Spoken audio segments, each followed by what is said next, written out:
Howard Lindzen is the founder and general partner at Social Leverage. All opinions expressed by Howard and podcast guests are solely their own opinions and do not reflect the opinion of Social Leverage or StockTwits. This podcast is for informational purposes only and should not be relied upon for decisions. Guests may maintain positions and securities discussed in this podcast. Welcome to Linzanity.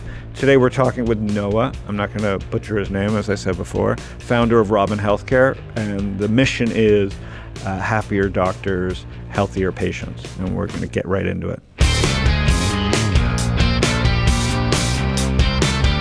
Noah, I'm not even going to pronounce your last name. It's okay. So many vowels. Yeah, it's all right. I'm not very particular about it. How do you pronounce? Auerhahn. Auerhahn. What is that? It's German. Uh-huh. But it means wild turkey.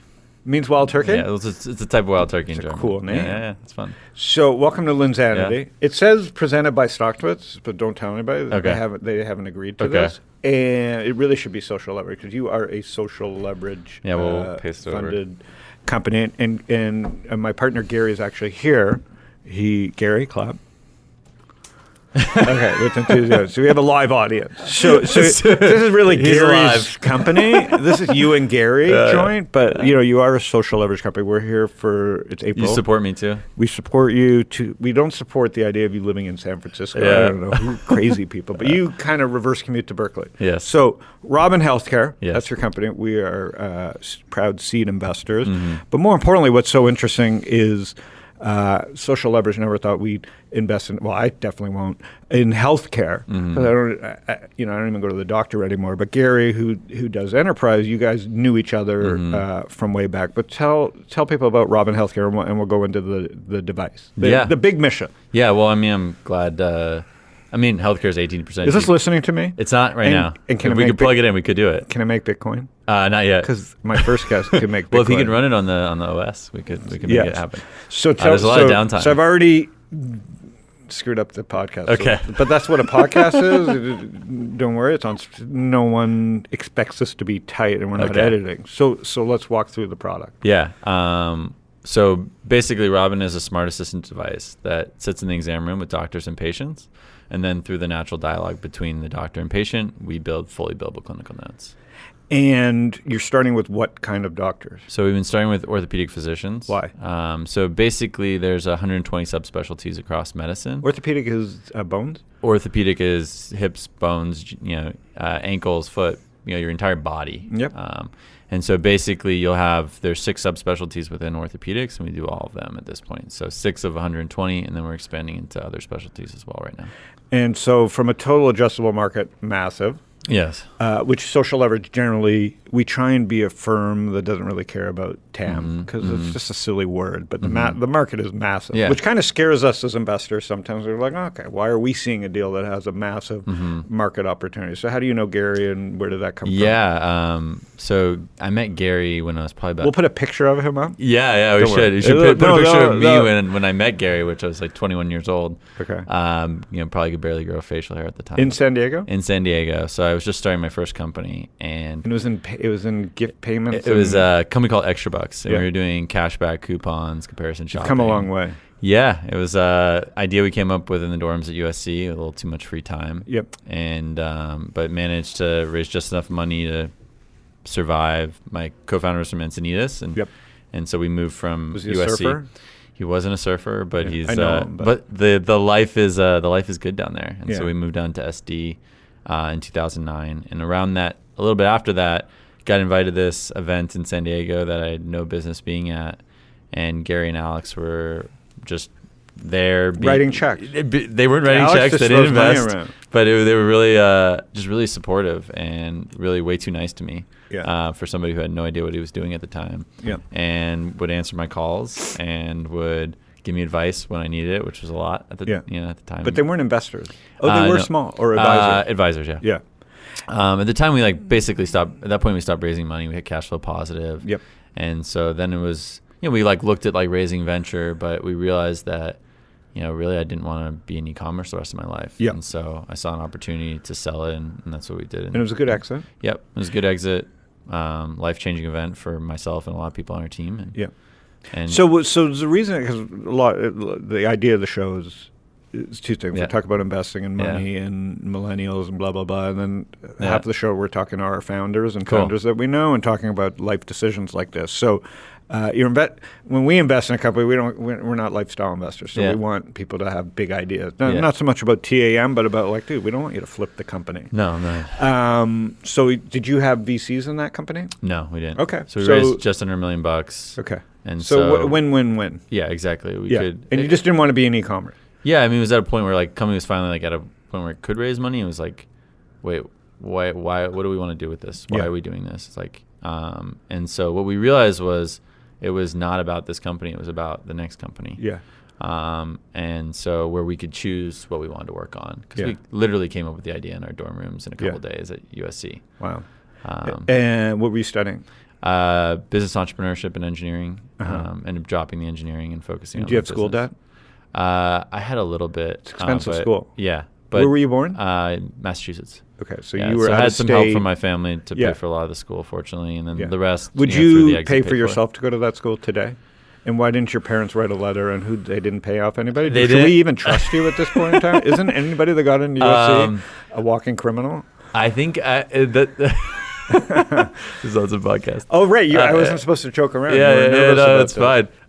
This is a podcast. I think, look, I think, college education can be a waste of money for a lot of people. I personally, if my kids came to me, if they can write and they want to work, I don't think I would have stopped them. And they're both happy at school. Yeah.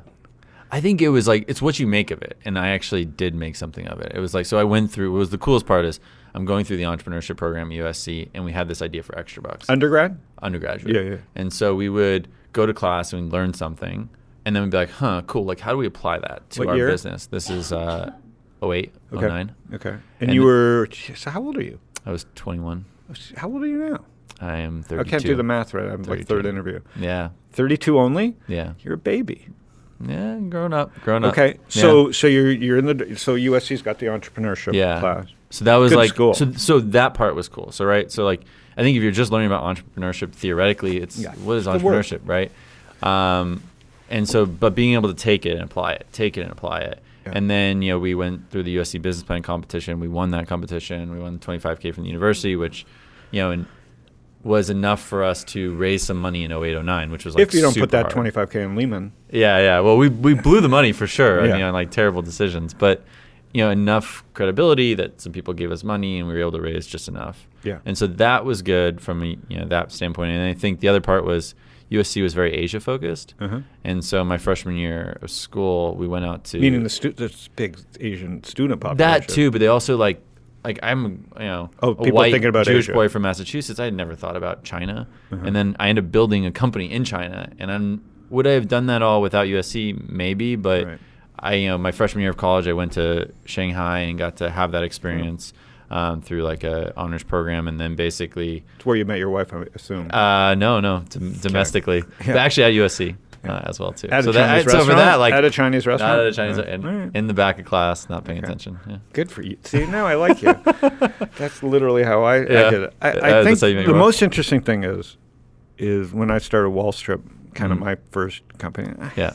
We had the show, and it was nothing. And it was more than this, but it was a produced show. And VC started, we got an article written about us, New York Times or something. The VC started calling me. And I was like, what? How is this a VC business? Yeah. And so luckily, I think we made the right decision. I loved the name. I loved everything about it, but we sold the company. Yeah. I was like talking to great VCs, and I'm like, I don't understand what the VC business is. I have nothing. This is literally a show about nothing. Yeah. Why are you asking me to, I have no vision beyond this show every day. Yeah. So I think that's a good decision. Yeah. I think a lot of founders, they read TechCrunch or everybody thinks they're going to be Zuckerberg. And you really have to have, to take someone else's money, unless it's friends and family, you should take as much friends and family money as you can, because they're your friends and family. As long as you're not a thief. But to take other people's money, you have to have a big idea. Yeah. So you went back to the drawing board. Yeah. So basically, how do you go from Extra Bucks to healthcare? Because I know this story, but it took a lot of time. Yeah. So we sold the company in June of 2013, and pretty much immediately after we knew going into it, we didn't want to do e-commerce again, And so there were 3 industries I was particularly interested in: energy, education, and health. I thought they all were exponential. I thought they all were meaningful and impactful. And so that was what I wanted. I wanted to do one of them. I settled on, basically between energy and health. And then I realized through some soul searching that basically there's nothing more important to me and those I love than their health. And so if I could work on any industry, if I could put my life's work towards something, it should be that. And so I had time. I had a 2-year now. So I started studying healthcare. And by studying what? Blogs? So everything from hiring a PhD from MIT and MD from UCLA to do what? To come to my office and tutor me. Loser. I know. Sorry. Well, it's cheaper than a master's program. You may be too smart for this podcast. Yeah. All right. See, I've never had someone come to my house except a yoga person. Yeah. It's pretty great. It's pretty affordable, actually. You'd be surprised. Like it's $70 an hour for a PhD from MIT to teach you at the really pace you want. Smart idea. Right? And so, which is for me, they're really fast. Would you homeschool? That's a longer question, but I mean, I think there's like 2 parts of education, which is learning stuff, and then the social part. I don't know that we're gonna have a hybrid soon. Huh? We're gonna have a hybrid soon. Yeah, there's something better. 7:30 a.m. to school. It's a terrible. It's a joke. It's literally you're not chemically designed for it. It's a joke. Yeah. Okay, so you have people come to your house. Yeah. So do they do yoga too, or just teach you? Just teach. So we'd kind of go through a lot of material. So I wanted to basically give myself massive optionality within healthcare, not just be I did e-commerce, so now I'm going to do e-commerce for healthcare. And if I wanted to go into pharma because I thought that was going to be really cool and going to change healthcare through that, or biotech or whatever, I didn't really care as long as I could find where was the right entry point. Yep. And so did that, read dozens of books on healthcare, hundreds of research reports. Yep. And then once I built that foundation, I started having conversations with people in the space. Yep. Probably had about 100 conversations. And then, was like, I should start going to conferences in healthcare. And that's actually where I met with my co-founder. And through all this, realized that, the center. That's Gary calling. That's rude. Was that tips? Like, Gary, you're right here. Sorry, I got it. You should be able to answer it right here. Yeah, soon enough. And so basically what I realized was there's this entire system. In the center of the entire system is the exam room, where the doctor and the patient are having a conversation about what's going on. And it's where the decisions get made, is in that room between yourself and your doctor. And I realized if you want to build something particularly interesting, you need to find a way in that room.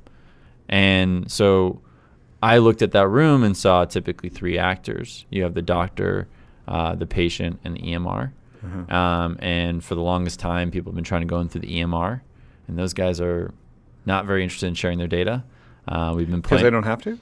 They're not incentivized to. This is the pop-up emergency medical places. The large EMR systems. I mean, CMS has been pushing them to do it for a long time. But they just use software and they just clickety-clack? This is what the doctors use every day, and it's destroying the patient experience. It's horrifying. I've been to enough orthopedics. Yeah. It's horrifying. It's hard enough, I mean, you want them to, you get a couple minutes with them. Yeah. And you want them to pay attention to you. Yeah. And actually look at you and assess your entire being. And, obviously, like, do you think a better, they're a human being trying to solve a problem. That's what the doctor is, right? And, like, are they going to be better at it like this? Yeah. Are they going to be better at it just having energy for you? Yeah. And so, anyways, we saw basically... The timing's pretty good. Yeah. Finally. You do this 10 years ago, there's no way. Yeah, it'd been too difficult. Yeah. You would have comfort with devices like this. Yeah. We weren't there yet. And, there was a lot of hope that the EMR would kind of solve all these problems, digitize the information, streamline sharing of information. We know what works and what doesn't work in medicine, all these things. And so, but I didn't like that as entry point. I think the consumer, Silicon Valley gets super excited about, consumers changing everything, including healthcare. And I think it's really hard for a consumer because I'm sitting in this room processing things emotionally, trying to make some sort of decision, on what I'm going to do in a language I barely even speak. Yeah. And so that's really difficult. And then you look at the provider, and if you ask the provider to log into one more thing, they're going to lose their shit. Yeah. And what I realized was that in many rooms, there's actually a 4th actor, a scribe quietly sitting in the corner taking notes in about 5% of rooms. And so I just asked some really basic questions after that of like, why is that person in the room? Why can't that be done remotely? asynchronously. But not every doctor has a scribe. I remember seeing scribes, like when Gary was explaining to me, but not every time. Yeah, so it's one of the fastest growing professions in all of healthcare. HIMSS projects by 2022 there's going to be one scribe for every 7 doctors in the system. Right, one. Okay. And the reason being is it's the only thing like a court reporter. Yeah, that's the best we got. You know, ancient Egypt, scribe taking notes. Yep. And it does help doctors, so it saves them time. Yep. Lower burnout rates, increased happiness, better throughput of seeing more patients in a given day. Right. But hiring human beings all across the country, placing them in the right location at the right time to do your notes. Trusting them. Exactly. And having very limited quality controls in place. Mm-hmm. And so we obviously saw, okay, could we do that? And then what if we brought speech to the game and machine learning to the game and good tooling and UX? Yeah. And so that's exactly what we started doing a couple of years ago, testing in clinics, and then eventually building our own device to do this work. How'd you trick Gary into doing that? How did I trick Gary into He's doing easy. Did you get him drunk? I'm sure there's some how we drinking. work at Social Leverage. He likes to party, but not in that way. I think. So when did you decide that you needed to raise real money? I mean, I think I decided I want to do something really big in healthcare, and so I knew I'd have to raise money, but I very much believe like, okay, how many assumptions can I kill? Yeah. Can I kill big idea. Can I It's kill the a lot idea before it gets off? Because that would save everybody a whole bunch of money and time, myself included. And so, basically for the equivalent of $40,000, we had our first paying customer by webcams and microphones, and Emilio, my co-founder, was doing the first notes. I remember, yeah. And the first test I was doing was in my mom's veterinary clinic because there's no HIPAA. Yep. And just to see how patients reacted to device streaming. And then started building some of our own tech, and we had a handful of paying customers, and it's like, okay, this is real. Yeah. Like the first paying customer, I took some friends and family money from people who had wanted to invest post extra bucks. Yep. Wanted to get into the next company, and then I was like, okay, get a handful of these, make sure it's real. Yeah. And when we started, it was off the shelf. Yeah. So you didn't expect to have to be in the hardware business at the beginning. Not so early, yeah. Yeah. We kept sweeping, looking for devices, but having a device, there's kind of basically two sides of the device world. You have, the ones that are always on, like security cams, which are not designed to have the cameras ever covered, and are not very comfortable to have around you. And are not very good for acoustics. And you have more like conference ones, which are not designed to run all the time. And so we were basically using these conference ones, running our own software on them. Yeah. And they worked, but it was a lot of work to keep them working all the time. And so this is like the size of a Sonos, but a little more elegant. Yeah. Funny you should say the guys who did the Sonos speaker actually were part of designing this. Really? Yeah. And so what was the most important thing of this device? Handful of key characteristics. So it has, this is the mute and non-mute button. So you need to be able to. So the key is mute and control. Yeah. Right. I need to get, 98% of patients consent to audio and video. There's optional video, which most patients accept. You just spin it to turn on video. So does the doctor keep this right by him? They're basically sitting on like the desk.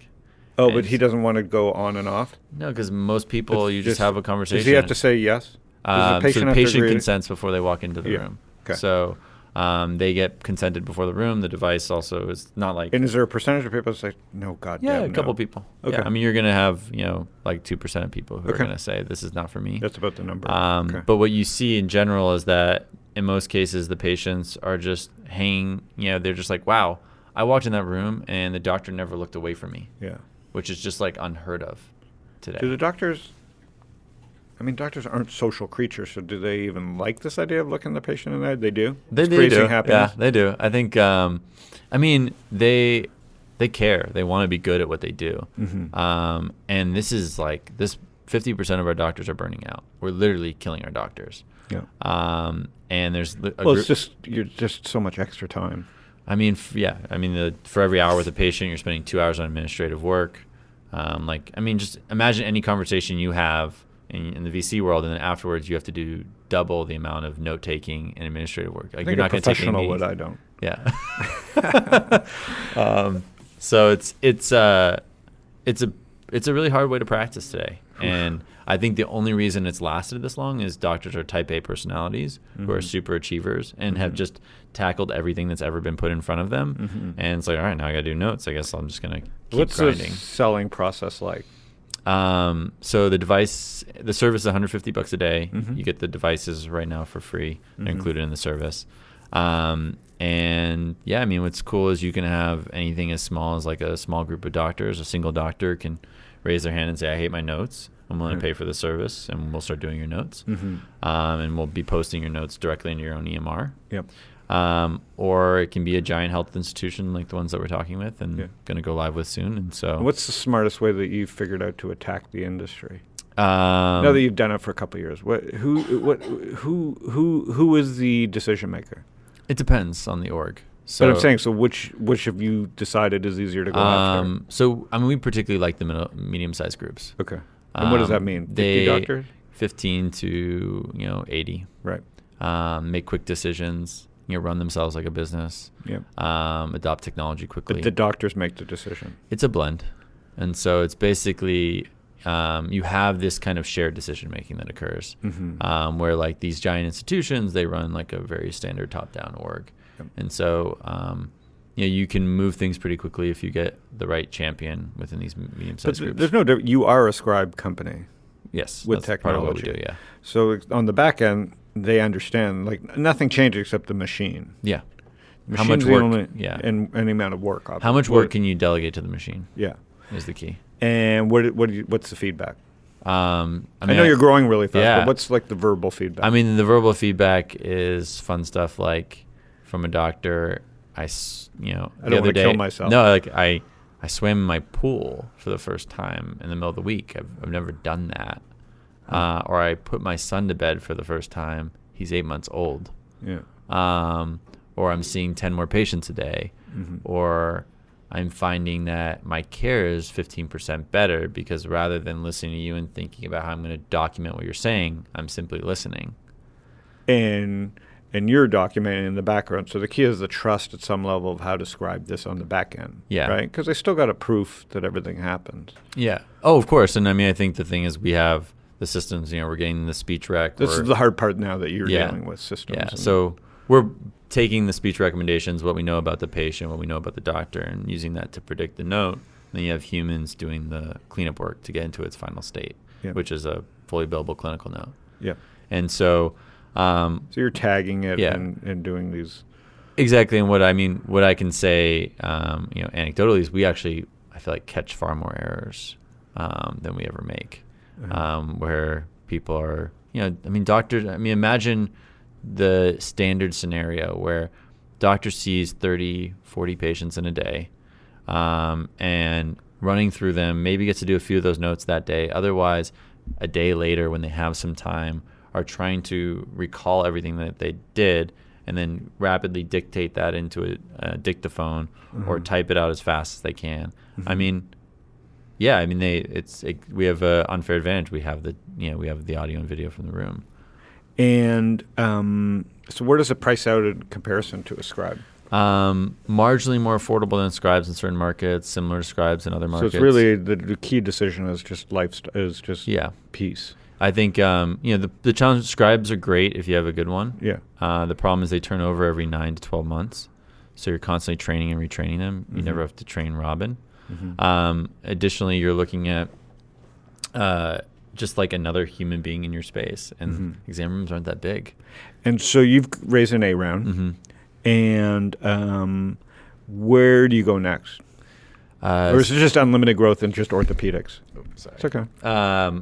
We're going to be going cross specialty. That's obviously a big part of this. Yeah. And we didn't go, you can only do this in orthopedics. Yeah. It's just, if you're going to teach a machine a language, maybe start with one. Yeah.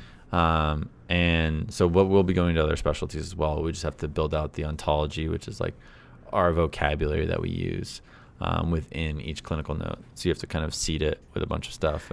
And what are they asking for on the back end, doctors? Now that they have the hardware and they see the end result, is there any kind of new things that popped up that the customer is telling you about? Yeah, interestingly, like one of the things that they care about a lot is like, it's funny, like we'll do the note for them, we get into the EMR, and they'll be like, it still takes me 5 clicks to go through the EMR to sign the note. That's the worst part of my day now, is I'm doing this. So they're saved from probably the 15 other clicks. Like, so could I sign the note through a Robin interface? And so that's something that like DocuSign or something. Yeah, exactly. And you'll just build all that elegantly on your own, or yeah, it's pretty nice when you don't have to build the entire scope of services for an EMR. And then who do you need to talk to? Who does the back end of Robin talk to? The doctor's office, or you have to just? How do they stay compliant? So how do they get the data back? And and then how do you keep your compliance? Yeah, so basically we're we pipe the data back in through either through remote logins into the EMRs or through players like OneUp or Redox into the EMRs as well. So that way the data is always there and they're kind of master record. Yep. And also we can extract the data that we need to do great clinical notes for the doctor. So you guys could be theoretically put out of business if people stop. I always thought maybe people stop going to the doctor. Is that still stop going to the doctor? Well, I mean, like they can look it up online. I used to be a hypochondriac, and now I don't go to the doctor. I don't want to know what the hell's going on anymore. So is that changing? Are doctors seeing as many patients? Oh yeah, I mean it's 18% of our GDP and growing.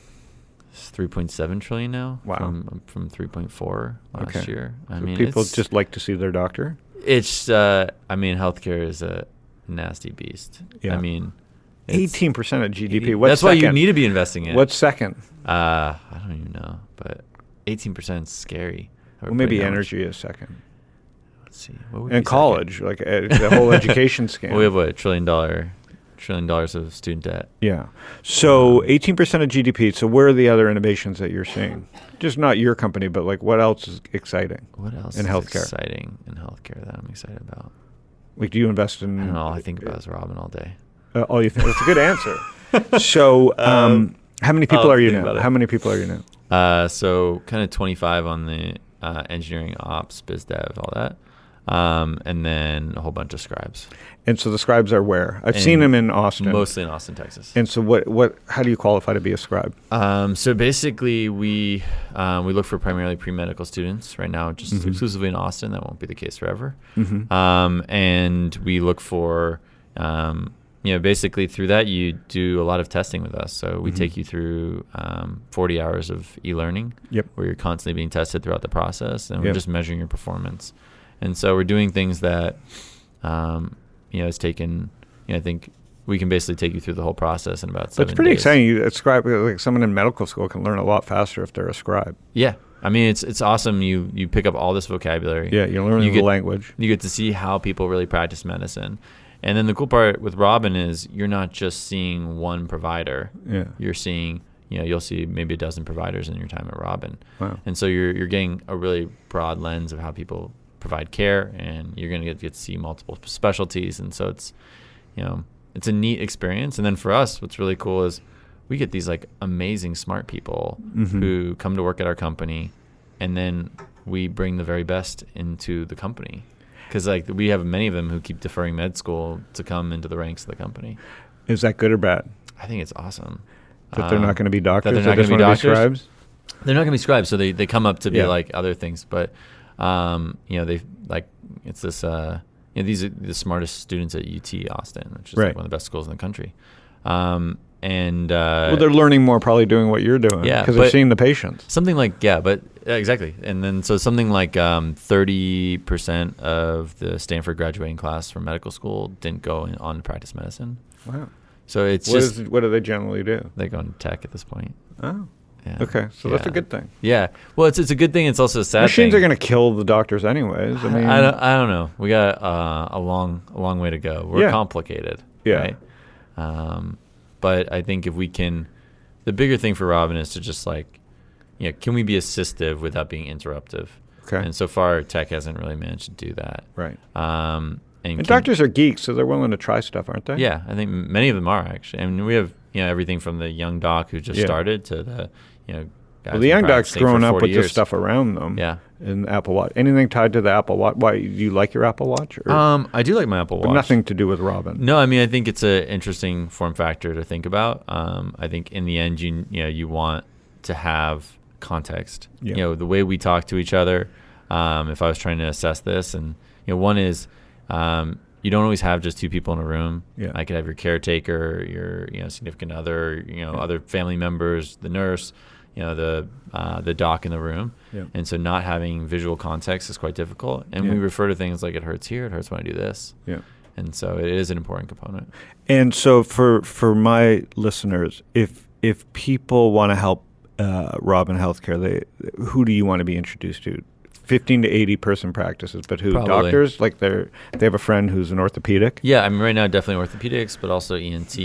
Got it. Which is coming next. Yep. So email me if you know people. That'd be awesome. It's RobinHeathcare.com. Yep. And where'd you come up with the name? Because we've been lucky with the name Robin. With the name Robin, yeah. Basically it came from the idea of sidekick. Mm-hmm. And we also liked that it was male or female. Mm-hmm. And like, who doesn't? I mean, robins, they seem like nice birds. Why? I know why. Oh, because Robin with a bird is an eye. I think so. Yeah. I don't know. Emilio came up with it. And then what about hiring? Where you hiring? Yeah, so I think biggest thing is probably on the engineering side. Okay. Just San more Francisco builders. Preferably. Berkeley or SD or San Diego. Berkeley or SD. Yeah, That's right so here. too many. That's the dream. It's pretty good. Yeah, it's pretty good. I mean, San Diego. Basically, we have offices in Berkeley, San Diego, and Austin. I mean, these are not bad places in the world to be. Yeah, Austin for taxes.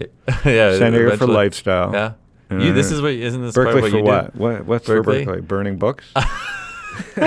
I think it's like you get the whole energy of SF, but you can because you can just step outside of it. You don't have to get. And so, what's the commute? You BART or how do you go? I often reverse commute, because I'm coming from the city.